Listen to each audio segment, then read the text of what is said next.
লেখিকা সঞ্চিতা চক্রবর্তীর হিসেব। সকালবেলার চাটা তখন সবে মুখে তুলেছেন দীপঙ্কর তালুকদার। পাশে এসে ধপ করে বসে পড়ল দিয়া। কি ব্যাপার, এত সকালে তুমি উঠে পড়লে?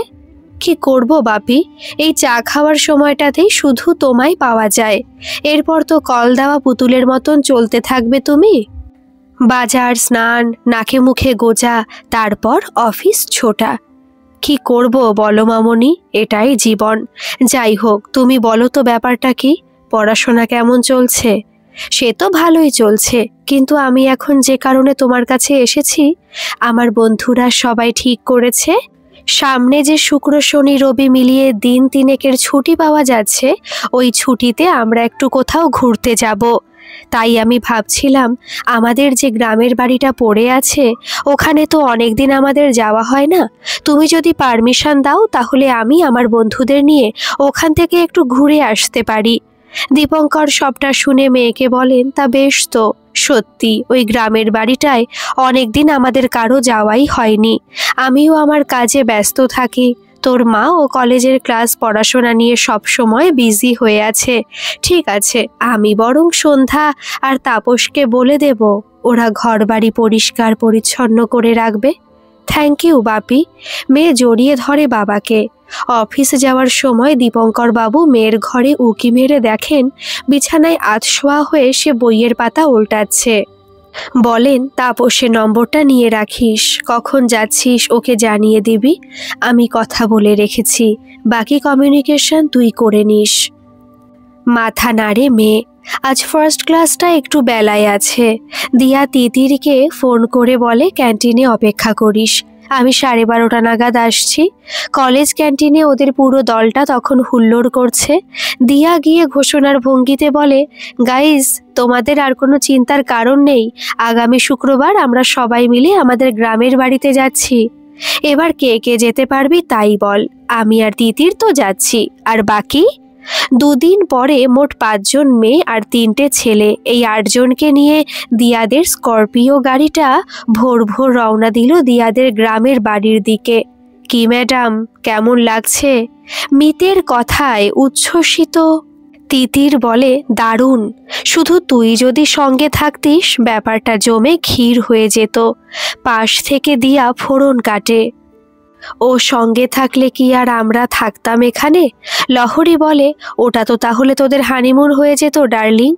এক প্রস্থ হাসির মধ্যেই রাস্তার ধারে একটা ছোট চায়ের দোকানে এসে গাড়ি থামে। চায়ের গিলাস হাতে নিয়ে একটা বেঞ্চের উপর বসে চারপাশটা দেখতে দেখতে দিয়াকে জিজ্ঞেস করে অরিন, আর কত দূর রে? এই তো, এখান থেকে আর ঘন্টা দেড়েকের রাস্তা। তারপর তিতিরের দিকে তাকিয়ে অরিন প্রশ্ন ছুড়ে দেয়, তুই যে এই 3 দিন আমাদের সঙ্গে ঘুরতে চলে এলি, পারমিশন নিয়ে এসেছিস তোর বয়ফ্রেন্ডের? ও সবটাই জানে, পারমিশনের কি আছে এতে? তিতির উত্তর দেয়। লহরী অরিনের দিকে ভ্রু কুঁচকে তাকিয়ে বলে, তোর এই ব্যাকা কথাগুলো বলা একটু বন্ধ কর। মিতকে আমি যতটা দেখেছি ও যথেষ্ট ভালো একটা ছেলে। তীর্থ বলে, তোদের চোখে ভালো মানে তোরা বুঝেছিস ও তিতিরকে যথেষ্ট স্বাধীনতা দেবে বিয়ের পরও। তিতির বলে, স্বাধীনতা কেউ কাউকে দেয় না তীর্থ। জন্মস্তক প্রতিটা মানুষ স্বাধীনই থাকে। তারপর প্রতিটা পদক্ষেপে কখনো সমাজ, কখনো পরিবার, কখনো বিশেষ কোনো মানুষ তোর সেই পূর্ণ স্বাধীনতাটা ধীরে ধীরে চুরি করতে থাকে। শেষে যে ছিবড়েটা পড়ে রইল ওটাই তোরা স্বাধীনতা বলে মেনে নিস। তাই আমি পুরোটাই স্বাধীন, এটাই আমি মানি, তবে স্বেচ্ছাচারী নই। দিয়া মাঝখানে ঢুকে বলে, অনেক ভারী ভারী কথা হয়ে গেছে, চল। এতক্ষণে তাপসদা গরম গরম লুচি জন্য ময়দা মাখতে বসে গেছে। সবাই উঠে আবার গাড়ির ভেতরে ঢুকে বসে। ঘন্টা দেড়েক বাদে ওরা গ্রামে ঢুকলো। সবুজের গালিচা বিছানো সুন্দর ছবির মতন একটা গ্রাম। পুকুরে টলটলে জল, নানা রকম গাছগাছালি দেখে ওদের মনটা খুশিতে ভরে উঠল। একটা বড় হল ঘরে মেয়েরা সবাই একসাথে থাকবে, আর একটা বেশ বড় ঘরে অরিন, তীর্থ আর সমুদ্রে থাকার ব্যবস্থা হয়েছে। ফ্রেশ হয়ে গরমা গরম লুচি আর সাদা আলুর তরকারি খেয়ে ওরা আশপাশটা ভালো করে ঘুরে দেখতে বেরিয়ে পড়ল। শুধু দিয়া আর তিতির ওদের সাথে গেল না। দিয়ার মাথা ব্যথা করছিল, তাই তিতির ওর সঙ্গে রয়ে গেল। খানিক পরে দিয়া একটা ওষুধ খেয়ে ঘুমিয়ে পড়ায় তিতির রান্নাঘরের দিকে পা বাড়ালো। সন্ধ্যা দিকে রান্না করছো গো? এই তো দিদি, প্রায় হয়ে এলো। খিদে পেয়েছে নাকি? আরে না না। তাপস বলে, 3 কাপ চা বসাই দিদি? একটু চা খাও আমাদের সঙ্গে, ভালো লাগবে তোমার। তিতির হেসে সম্মতি জানায়, তারপর বলে, এখানে তোমরা আছো কেমন? বেশ শান্ত তোমাদের গ্রামটা, তাই না? হ্যাঁ দিদি, গ্রামে আমাদের তেমন কোনো ঝামেলা নেই। আর দাদাবাবুর কল্যাণে এই বাড়ি বাগান দেখাশোনা করে যা পাই তাতে আমাদের দুজনের হেসে খেলে চলে যায়। বাহ, খুব ভালো। তাপস খুব মিশুকে মানুষ, তিতির বুঝতে পারে। এখানে স্কুল, কলেজে, কারখানা আছে। স্কুল আছে, তবে প্রাইমারি বড় স্কুলটা পাশের গ্রামে, কলেজ সেই টাউনে। কারখানা আছে একটা গ্রামের পশ্চিম দিকে, যে দিক দিয়ে তোমরা এলে চোখে পড়েনি? ও হ্যাঁ হ্যাঁ, একটা কাপড়ের ফ্যাক্টরি দেখলাম মনে হয়। তখন অনেকে ঢুকছিল, সামনে সাইকেল বাইকের ভিড় ছিল বেশ। হ্যাঁ হ্যাঁ, ওটাই ওটাই। তারপর হঠাৎ সন্ধ্যার দিকে তাকিয়ে জিজ্ঞেস করলো, অমরদা আজকে থেকে বাইকে করে কারখানা যাবে কইল না? হ্যাঁ তাই তো বলল। সন্ধ্যা আঁচল দিয়ে ঘাম মুছতে মুছতে উত্তর দিল। তাপসের চা বানানো হয়ে গেছিল। তিতিরকে 1 কাপ দিতে গিয়ে দেখে দিয়া উঠে এসে রান্নাঘরের দরজায় দাঁড়িয়েছে। একটা টুল এগিয়ে দিয়ে বলে, দিয়া দিদি তুমিও নাও 1 কাপ। 3 কাপ করেছিলাম, চলো 4 জনে ভাগ করে খাই।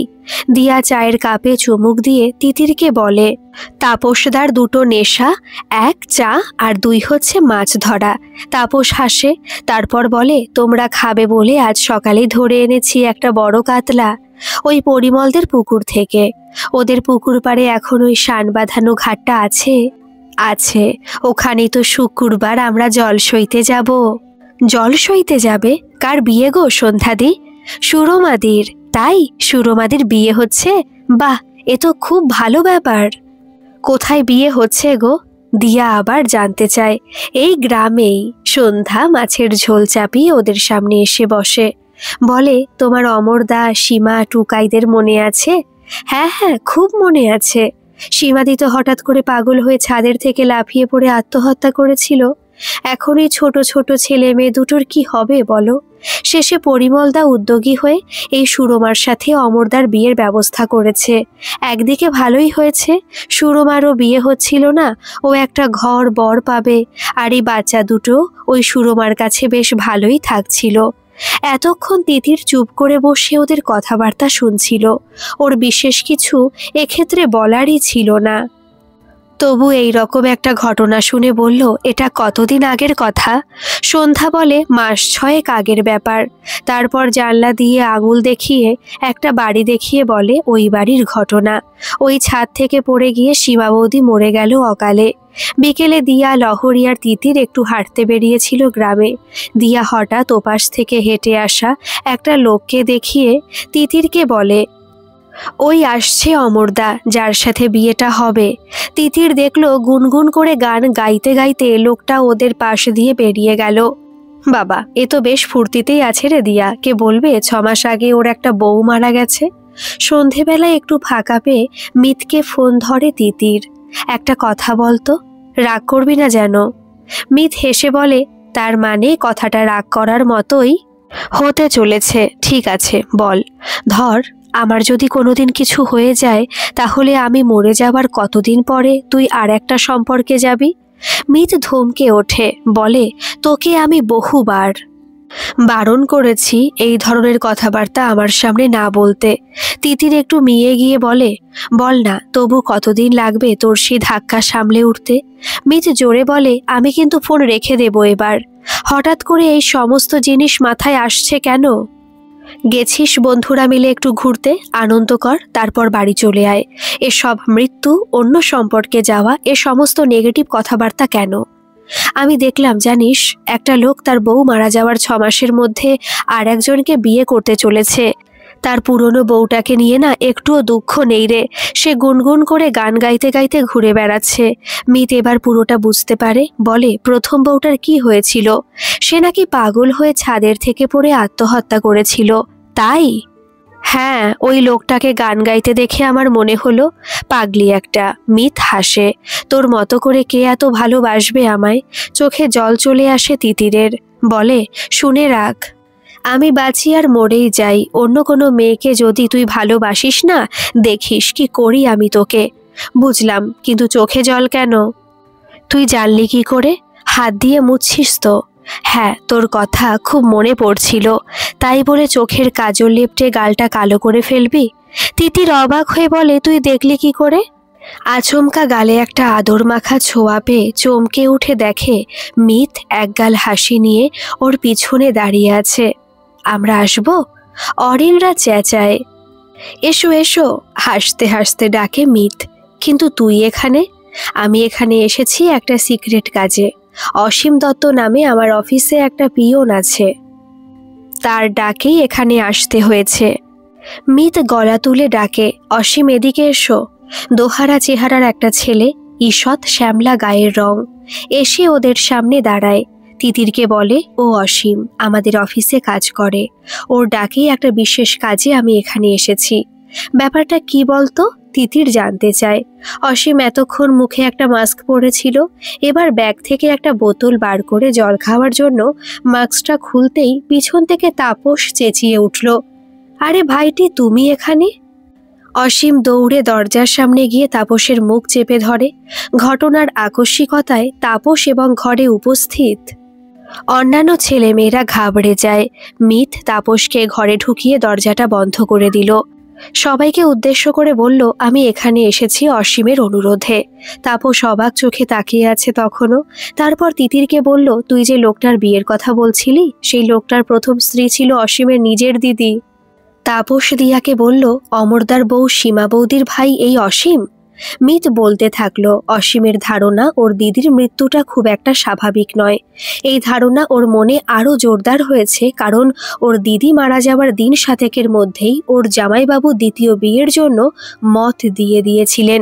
কিন্তু যেহেতু ওর দিদির মানসিক চিকিৎসা চলছিল, তাই পুলিশের কাছে মাস 6 ঘোরাঘুরি করেও খুব একটা ফল পায়নি।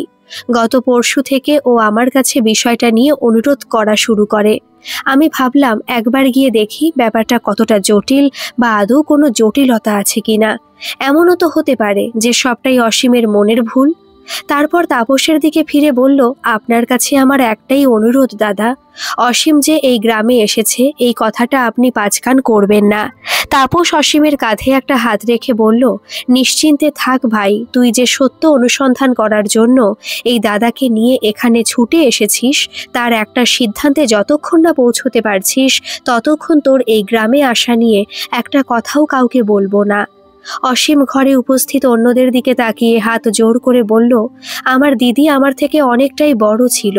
আমার যখন 8 বছর বয়স তখন মা মারা গেছিল। তারপর থেকে আমাকে দিদি মানুষ করেছে বলতে পারেন। তার হঠাৎ এইরকম একটা পরিণতি আমি মানতে পারিনি। ও মারা যাওয়ার দিন 15-র মধ্যেই যখন শুনলাম অমরদা দ্বিতীয়বারের জন্য বিয়েতে মত দিয়েছে, ব্যাপারটায় আমার খুব খটকা লেগেছিল। থানা পুলিশে এই মাস 6 ধরে অনেক চক্কর কেটেছি, কিছুই গা করলো না পুলিশ। আমি গরিব মানুষ, আর তার উপর ওই যে ওদের কাছে প্রেসক্রিপশন আছে যে আমার দিদির মানসিক রোগের চিকিৎসা চলছিল, তাই পাগলে আত্মহত্যা করেছে। এ নিয়ে তদন্ত এগোতে পুলিশও আর রাজি নয়। মনে মনে খুব ভেঙে পড়ছিলাম। আমার হাল দেখে মৃত্যুঞ্জয়দা জানতে চেয়েছিল কি হয়েছে। ওনাকে আমি সব বলে রাজি করিয়ে এখানে নিয়ে এসেছি। সমুদ্র বলে, তুমি ভাই কিছু চিন্তা করো না, আমরা সবাই তোমার সাথেই আছি। সত্যিই তো, সব শুনে যা বুঝলাম, এই রকম একটা ঘোরতর অন্যায় যদি তোমার দিদির সঙ্গে হয়ে থাকে, তার একটা প্রতিকার অবশ্যই হওয়া উচিত। দিয়া বলল, এবার একটা অন্য কথায় আসা যাক। মিদ্যা, তুমি আর অসীম আমাদের সঙ্গেই থাকবে তো? না, পাশের গ্রামে অসীমের এক দূর সম্পর্কের আত্মীয়র বাড়ি আছে, ওখানে আমি আর অসীম থাকব। এখানে থাকলে অমরদের চোখে পড়ে যাওয়ার সম্ভাবনা আছে, আমি ওদের একটুও সতর্ক হতে দিতে চাইছি না। তাপস বলল, দাদাবাবু কোনো রকম সাহায্য লাগলে আমাকে বলো, আমি যেভাবে পারি তোমার পাশে থাকব।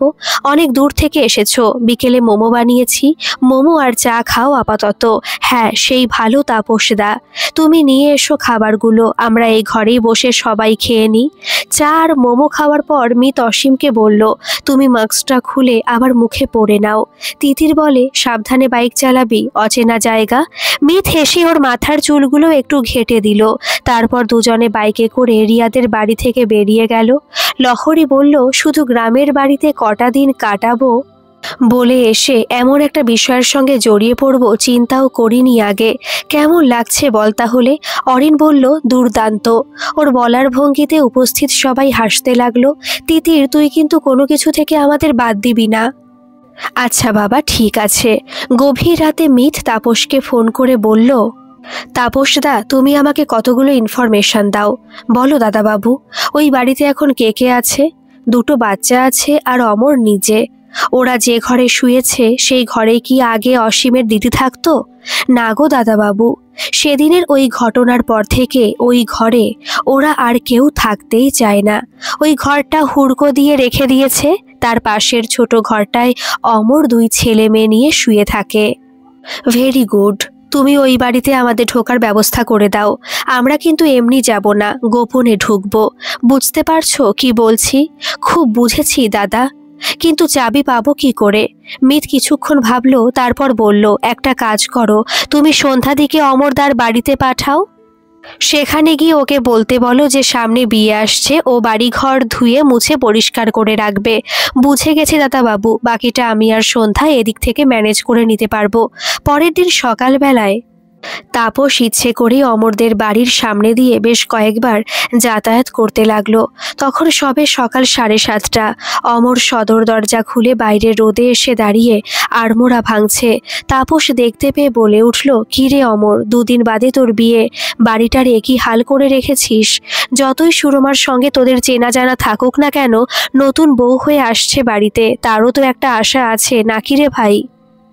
ঘর বাড়িগুলো একটু পরিষ্কার কর। আর তো মাত্র মাঝখানে 5-6টা দিন। বিয়ের কথায় অমরের মুখটা বেশ প্রফুল্ল হয়ে উঠতে দেখা গেল। বলে, একা মানুষ, কোন দিকে সামলাবো? এত বড় বাড়ি, এখন দাদারাও থাকে না, কি করে পরিষ্কার করি বলতো তাপসদা? বিয়ের আগে একটা দিনও ছুটি দিচ্ছে না কারখানা থেকে। তাপস এই সুযোগটার অপেক্ষাতেই ছিল। বলে ওঠে, কেন রে ভাই, আমরা কি সব মরে গেছি? আমি আর সন্ধ্যা মিলে এ বাড়ি রান্নাবান্নার পর তোর বাড়িঘর পরিষ্কার পরিচ্ছন্ন করব। অমর হাতে চাঁদ পায়, সত্যি তুমি আর সন্ধ্যাদি করে দেবে? নয় কেন, প্রতিবেশী তো প্রতিবেশীর কাজে লাগে।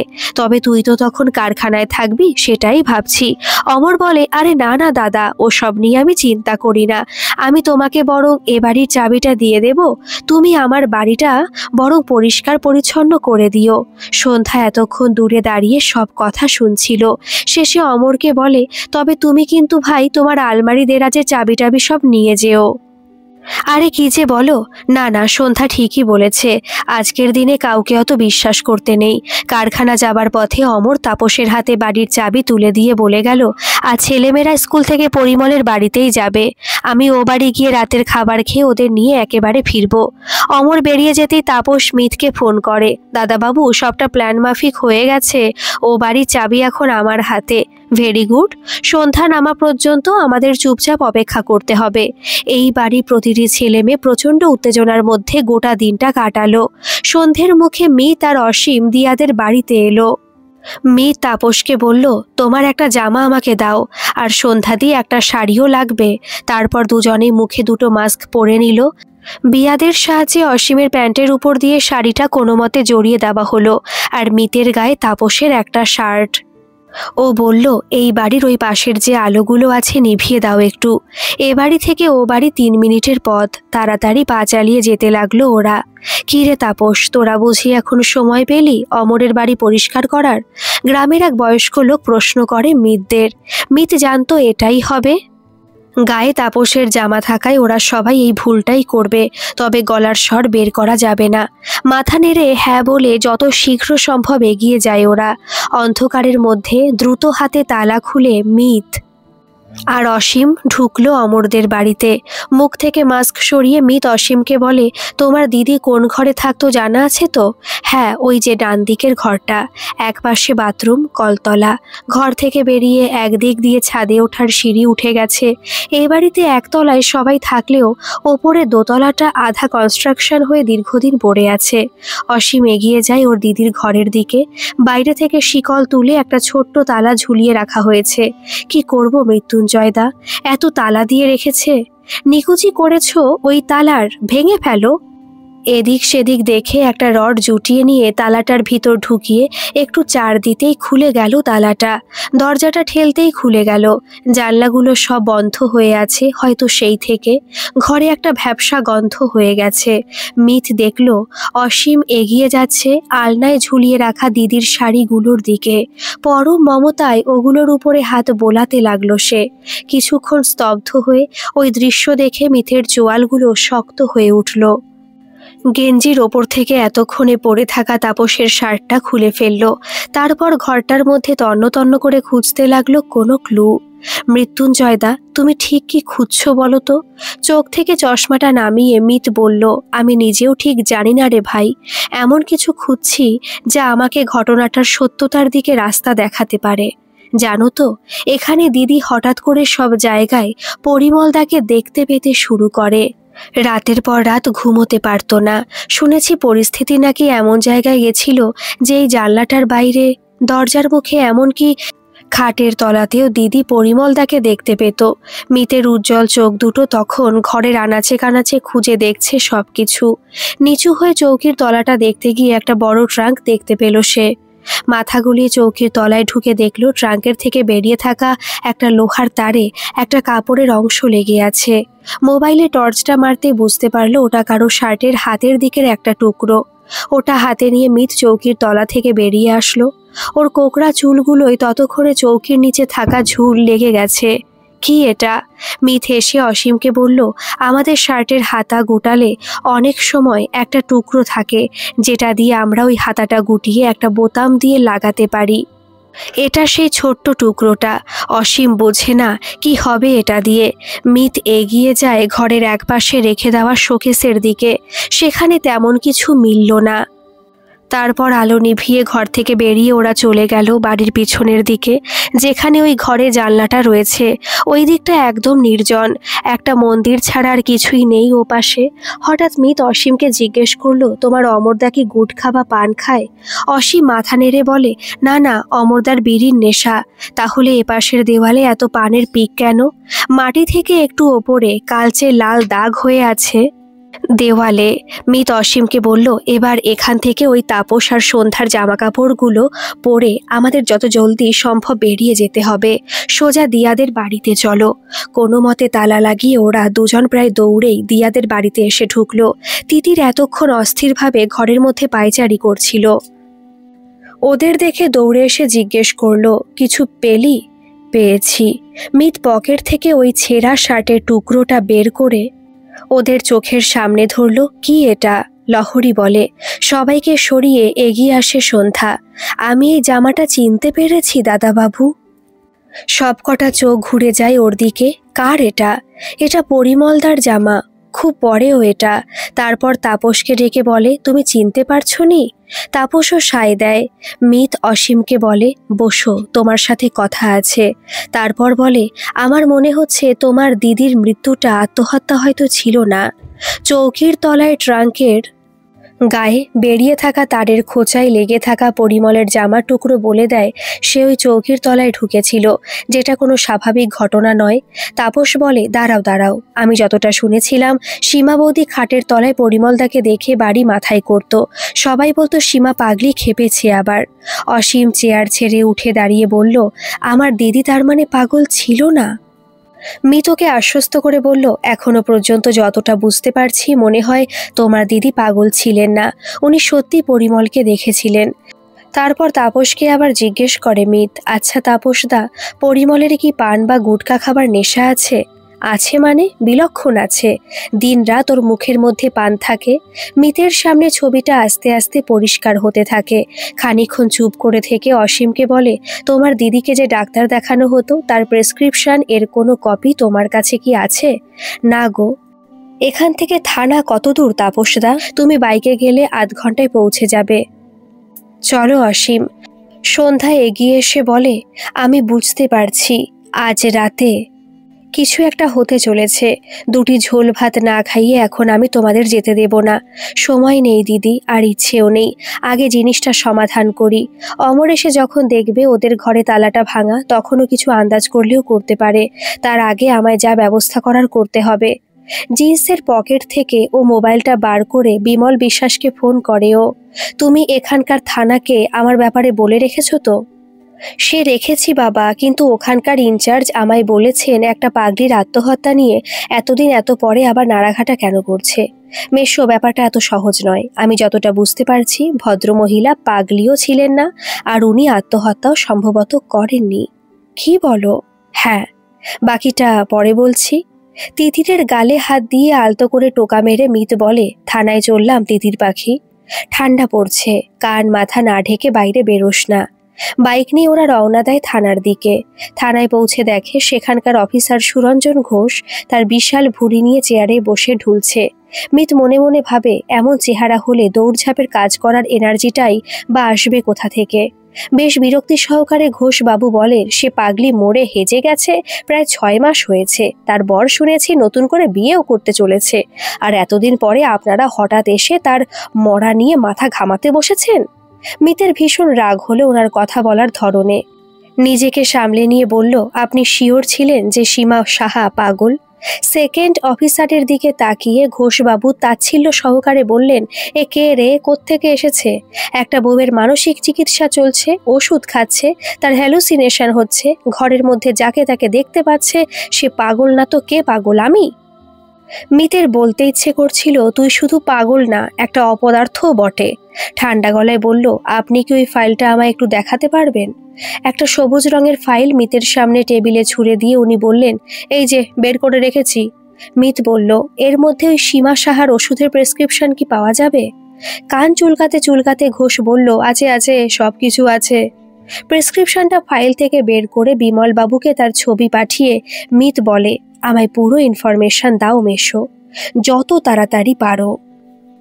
বিরক্ত হলেও ঘোষ জিজ্ঞেস করে, কি ব্যাপার ভাই গোয়েন্দা, কিছু মিলল নাকি? মিত চোখে চোখ রেখে উত্তর দেয়, আমার তো মিলেছে, আপনাদের কেন এতদিন মিলল না বলুন তো? কি মিলেছে? পকেট থেকে একটা প্যাকেটে রাখা ওই শার্টের টুকরোটা বের করে মিত ঘোষ বাবুর সামনে তুলে ধরে। কি এটা? পাড়ার লোকজন আইডেন্টিফাই করেছে এটা পরিমলের শার্টের টুকরো। আমি এটা পেয়েছি খাটের তলায় পড়ে থাকা একটা লোহার ট্রাঙ্কের থেকে বেরিয়ে আসা তারের সঙ্গে। চোখ বড় বড় করে ঘোষ তাকায় মিতের দিকে, তারপর গলা তুলে বলে, এই কে আছিস, চা আনতে বলতো। এবার বলো তো ভাই গোয়েন্দা, কি এমন হিরে মানিক তুমি পেয়েছো চৌকির তলায়? শ্লেষটা বুঝেও হজম করে নেয় মিত, বলে, আমি যতটা শুনেছি সীমা দেবী রাত্রিরে সব জায়গায় পরিমলকে দেখতে পেতেন। ঘোষ মাথা নেড়ে বলল, হ্যাঁ ঠিকই শুনেছ, উনি হ্যালুসিনেট করতেন। মিত জোর গলায় বলল, আর আমি যদি বলি উনি হ্যালুসিনেট করতেন না, উনি সত্যি পরিমলকে দেখতে পেতেন, তাহলে? প্রমাণ? প্রমাণ আপনার সামনে এখনো পর্যন্ত এটা। কিন্তু এ তো আর মনীষ মালহোত্রার ডিজাইন করা অনলি ওয়ান পিস শার্ট নয়। এমন শার্ট গায়েগঞ্জে হাজার মানুষ পরে থাকে। আমি দেখে এসেছি ঘোষবাবু, ওই তারের খোঁচায় সম্ভবত সেই লোকটির হাত কেটে রক্ত বেরিয়েছিল, যার কিয়দংশ এখন ওই লোহার তারে আছে। আর একটা কথা, পরিমল পান খায়। সীমা সাহার শোয়ার ঘরের যে জানলায় পরিমলকে রাত্রিরে প্রায় দেখে উনি ভয় পেতেন, ঘুমোতে পারতেন না। সেই জানলার বাইরের দিকে দেওয়ালের নিচের দিকে পানের পিকের দাগ কালচে খয়েরি হয়ে আজও রয়েছে। বাকিটা ফরেন্সিক প্রমাণ করে দেবে স্যার। তার মানে কি বলতে চাইছো? আমি এটাই বলতে চাইছি, সীমা সাহা পাগল ছিলেন না। ওনাকে জোর করে সকলের সামনে পাগল প্রমাণ করতে চাওয়া হয়েছিল। বুঝলাম, তার মানে এর মধ্যে যদি সত্যি পরিমল নামের লোকটা থেকেও থাকে, তাহলেও তো হিসেব মেলে না ভাই পুরোটা। সীমা যদি তোমার কথা মতো হ্যালুসিনেট না করে পরিমলকে সত্যি দেখে থাকতো, তাহলে ওর সঙ্গে থাকা সত্ত্বেও অমর কেন তাকে দেখতে পেল না? চেয়ার ছেড়ে উঠে দাঁড়িয়ে ঘোষবাবুর দিকে একটু ঝুঁকে মিত বলে, অমর সাহা দেখতে পেত না নাকি দেখতে চাইতো না, সেটা একটা বড় প্রশ্ন। কি বলছো তুমি? এবার নড়ে চড়ে বসে গোটা থানা। সেকেন্ড অফিসার এগিয়ে এসে বলেন, তাহলে তো এ অনেক বড় ষড়যন্ত্র স্যার। তাই তো দেখছি। বরটা আর ওই পরিমল মিলে ওই বউটাকে মারলো নাকি? মিত বলে, তেমনটাই মনে হচ্ছে। ঘোষবাবু চোখ নাচিয়ে বলেন, আমারও যে একটু সন্দেহ হয়নি তা না। শালা বউ মরলো আর 6 মাসের মধ্যে বিয়ে করতে ছুটলো। তাই না নৃপেন? আমি সেদিন বলছিলাম না তোমায় কথাটা? কবে স্যার? নৃপেন টাক চুলকায়। মিত মনে মনে হাসে। এর মধ্যে বিমলবাবুর ফোন আসে। কিরে, এটা কিসের প্রেসক্রিপশন? এটা যার নাম আর রেজিস্ট্রেশন নাম্বার, সেই ডাক্তারবাবু তো একজন কার্ডিওলজিস্ট, আর তার চেম্বার বেহালায়। ইনি যে অ্যাড্রেস দিচ্ছেন, ওখানে তো কোনো চেম্বার নেই এনার। বিশাল চেহারাটা নিয়ে চেয়ার থেকে তড়াক করে উঠে দাঁড়ায় সুরঞ্জন ঘোষ। নিজের অপদার্থতা ঢাকতে গলার শিরা ফুলিয়ে চিৎকার করে বলেন, গাড়ি বের করতে বল নৃপেন। এত বড় একটা ষড়যন্ত্র আমার নাকের ডগায় বসে, আর শালা আমি টেরি পেলাম না। মিত ঘোষ বাবুকে শান্ত করে বলে, গাড়িটা নিয়ে আপনি যাবেন কোথায়? কেন, অমরদের বাড়িতে? অমরদের বাড়িতে নয়, আমাদের যেতে হবে পরিমলদের বাড়িতে। আজ রাতে ওইখানে গেলে আপনি অমল পরিমলকে একসাথে পেয়ে যাবেন। তাই? বাহ, তোমার রেডারে তো বেশ সব সিগন্যাল ভালোই ধরা পড়ে ভাই গোয়েন্দা। চলো চলো, আর দেরি করে লাভ নেই। হতভাগার বিয়ের নেশা আমি ছোটাবো আজকে। পুলিশের গাড়ি নিয়ে মিত অসীম গিয়ে পৌঁছায় পরিমলদের বাড়িতে। যাওয়ার পথে মিত তিতিরকে মেসেজ করে দিয়েছে, তাপস, সন্ধ্যার 8টা ছেলে মেয়ে রাতের অন্ধকারে একদম নিঃশব্দে পরিমলদের বাড়ির আশেপাশে পৌঁছে গেছে। ঘোষবাবু দরাম করে লাথি মেরে পরিমলদের গেটটা খুলে বাড়ির ভেতরে ঢুকে পড়েন। সেখানে তখন সুরমা রাতের খাবার পরিবেশন করছিল। ঘোষ কলার চেপে ধরে 2 মক্কেলকে বলে, গাড়িতে ওঠ আগে, এরপরে খাওয়াটা ওখানে খাবি। অমর ঝটকা মেরে ঘোষবাবুর থেকে নিজেকে ছাড়িয়ে নিয়ে বলে, এসব কি করছেন স্যার? আমি একটা দুঃখী মানুষ। অসীম নিজের মুখের মাস্ক খুলে ফেলে তেড়ে এসে বলে, তুমি দুঃখী মানুষ? তোমার কীর্তির কথা জানতে আর এখন আমাদের বাকি নেই। তুই এখানে? হ্যাঁ, আমি এখানেই। আজ 2 দিন ধরে তোমার গ্রামে ঘোরাফেরা করছি। আমার দিদিকে পাগল সাজিয়ে মারা? কি ভেবেছিলে সবার চোখে ফাঁকি দেবে? পরিমল বলে, দেখো ভাই, আমরা জানি দিদি তোমার মায়ের মতো ছিল, কিন্তু তার মানে এই নয় যে শোকে দুঃখে পাগল হয়ে এখন তুমি আমাদের দিকে আঙুল তুলবে। পুলিশ এই ঘটনার শুরু থেকে ছিল, তারা সবটা দেখেছে। আমাদের কোনো গাফিলতি ছিল না। তোমার দিদি যদি মাথা খারাপের জন্য ছাদ থেকে লাফিয়ে পড়ে আত্মহত্যা করে, তার দায় কে নেবে ভাই? মিতের মাথা গরম হয়ে যায়, চিৎকার করে বলে, কিসের মাথা খারাপ? কারো মাথা খারাপ ছিল না। তোমরা দুজনে মিলে পরিকল্পনা করে ওনাকে পাগল সাজিয়েছিলে। দেখুন স্যার, আমি আপনাকে চিনি না। সীমা বৌদির ট্রিটমেন্ট চলছিল। ঘোষ এগিয়ে এসে পরিমলের দিকে তেড়ে গিয়ে বলে, ট্রিটমেন্ট চলছিল? সে ট্রিটমেন্টের রহস্য ও তো আমরা এখন উদ্ধার করে ফেলেছি। আমি তো ভাবতেই পারিনি তলে তলে এত কিছু করেছিস তোরা। দুজনকে হিড়হিড় করে টানতে টানতে গাড়ির দিকে নিয়ে যেতে থাকে পুলিশ। ইতিমধ্যে গ্রামের লোকজন পরিমলের বাড়ির সামনে জড়ো হয়েছে। তাপসের থেকে কিছু কথা তারা জানতেও পেরেছে। গ্রামের ছেলেরা এগিয়ে এসে বলে, থানায় নিয়ে গিয়ে আড়ং ধোলাই দিন স্যার, তবে তার আগে আমাদের কাছে একটু ছাড়ুন। এমন জানোয়ারের সাথে গ্রামে এতদিন বাস করছি বলে নিজের উপর ঘেন্না হচ্ছে। ইস, একটা বার যদি খতিয়ে দেখতে যেতাম কেউ, তবে বউটা এমন করে মরতো না। থানায় ঢুকিয়ে ঘোষ বলে পরিমলকে, বাকিটা তোরা বলবি নাকি অন্য ব্যবস্থা নিতে হবে? অমর কেঁদে ওঠে, বলে, আপনাদের কি হলো স্যার? আমার বউ মারা গেছে আজকে 6 মাস হয়েছে। হঠাৎ করে এতদিন পর ওই অসীমের কথায় আপনারা আমাদের তুলে আনলেন। অসীমের কথায় তুলে আনিনি, আমরা অন্ধ হয়েছিলাম। এই ভাইটি এসে আমাদের চোখ খুলে দিয়েছে। তোরা যে ডাক্তারের নাম ঠিকানা আর রেজিস্ট্রেশন নাম্বার দিয়েছিলি, সেটা বেহালায় প্র্যাকটিস করা একজন নামকরা কার্ডিওলজিস্টের নাম্বার। এবার বল বাকিটা, নয়তো। থানার বাইরে তখন প্রায় 200-300 গ্রামবাসী ভিড় জমিয়েছে। সবার একটাই দাবি, অমর আর পরিমলকে ওদের হাতে ছেড়ে দিতে হবে। ঘোষবাবু বলেন, দেখছিস তো অবস্থাটা, তোদের বার করে নিয়ে যদি ওদের সামনে দিয়ে দিই পাবলিকে। ছিঁড়ে খুঁড়ে খেয়ে নেবে রে, মুখ খুললে খোল, আমার অত ধৈর্য নেই। দুজনে চুপ করে বসে আছে দেখে মিত বলে, তাহলে স্যার ওদের বরং ওই প্রতিবেশীদের হাতেই ছেড়ে দিন। হ্যাঁ, সেই ভালো, চল। বাইরের গর্জন তখন ক্রমশ বাড়ছে, সেটা বুঝে উঠতে পারে পরিমল। বুঝতে পারে আর উপায় নেই, বলে, আসলে বোনের মুখ চেয়ে এসব করতে হয়েছে। স্যার, বোন অমরদাকে সে ছোটবেলা থেকেই ভালোবাসে। তারপর যা হয়, অমরদাও দুর্বল ছিল বোনের প্রতি। কিন্তু এটা গ্রাম তো, একে ওরা আমাদের থেকে আর্থিকভাবে দুর্বল, তার থেকেও অনেক বেশি ছিল যেটা, তা হলো আমরা ওদের থেকে উঁচু জাতের। তাই বাড়ির বড়দের কান অব্দি এ খবর পৌঁছানোর সাহস ও হয়নি কারো। জানতাম দুই বাড়ির কেউ মানবে না, কিন্তু এদের মধ্যে ভিতরে ভিতরে টান থেকে গেছিল। দীর্ঘদিন বোন আমাদের বিধবা পিসির বাড়িতে ছিল, সব এদিকে ধামাচাপা পড়েও গেছিল। কিন্তু পিসি মারা যেতে ও আবার গ্রামে ফেরে। তারপর ওদের পুরনো প্রেম আবার জেগে ওঠে। দুজনে বিয়ে করে একসাথে থাকতে চায়, কিন্তু সীমাবদ্ধি থাকলে সেটা। অসীম তেড়ে যায় ওদের দিকে।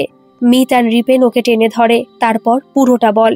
প্ল্যানটা সুরমাই করেছিল। আমি রাত হলে জানলায় দাঁড়াতাম, একটু আধটু আওয়াজ করলে বৌদি তাকিয়ে আমায় দেখে ভয় পেয়ে অমরকে ডাকতো। সে দেখেও অস্বীকার করতো আমার উপস্থিতি।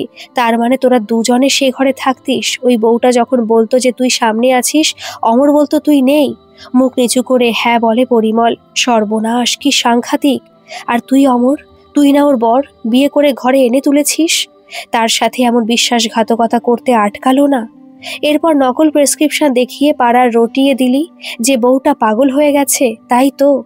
মিত বলে, স্যার, মনে হচ্ছে আরো কিছু আছে। সেদিন রাতে কি হয়েছিল বলতে বলুন। সেদিন বাড়িতে কেউ ছিল না স্যার, আমি ঘরের ভেতর ছিলাম। বৌদি ঘুম ভাঙার পর আমায় দেখে ভয় পেয়ে যথারীতি ওকে ডেকে তুলে দেয়। বৌদিকে পাগল বললে বৌদি খুব উত্তেজিত হয়ে যেত। অমরদা ওকে পাগল বলে উত্তেজিত করতে থাকে, আর আমি কায়দা করে ধরা দেওয়ার ছলে বৌদিকে ছাদে নিয়ে আসি। তারপর তারপর কি হলো? সেদিন খুব বৃষ্টি হচ্ছিল স্যার, ওদের ন্যাড়া ছাদ। আমাকে ধরতে বৌদি একদম ধারে চলে এসেছিল। মিত শান্ত হয়ে পরিমলকে বলে, ধাক্কাটা কে মেরেছিল? আমি না স্যার। আমি জানি ওটা তুমি নও, অমরই মারবে। ওর খুব তাড়া লেগেছিল কিনা পথের কাঁটা সরানোর। তারপর অমরকে বলে, এর কি খুব প্রয়োজন ছিল বলো? ডিভোর্স দিয়েও তো সম্পর্কটা শেষ করতে পারতে, এভাবে মেরে ফেলে দিলে।